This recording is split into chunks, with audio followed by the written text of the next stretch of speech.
Daşary işler ministrligine geçirilen maslahatda 2025-nji ýylyň ýanwar-iýul aýlaryna amala asyrylan işlere ter salyndy.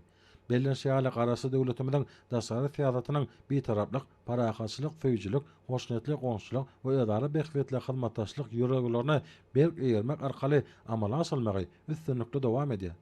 Maslahatda ýanwar-iýul aýlarynyň daşary syýasat babatda netijeli bolany nogy belenip, betarap döwletimiziň daşary syýasat ugrunun konsepsiýasyna laýyklykda ýurdumyzyň halkara giňişligine dostlukly we diň hukukly gatnaşyklary ösdürýänligi berkarar watanymyzyň halkara agrynyň hasa ýokurlanýanyny notaly.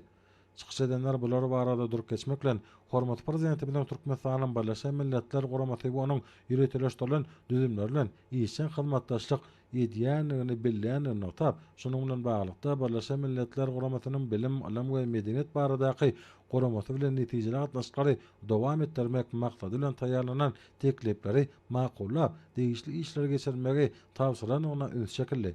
Şonuň bilen baglykda awgust aýyna Hadar deňiziniň kenaryna geçiriljek ýeri halkara forumynyň ähmeti barada durup geçirip, orada anyp bolýan taýýarlyk işlerine ser salyndy. Hemde Türkmen daşary syýasat diplomasiýasynyň wekilleri hormat prezidentimiň tapşyryklaryny mundan meýlekde üstünlikli berja etmeň ugurlaryny aralap maslahatlaşdylar.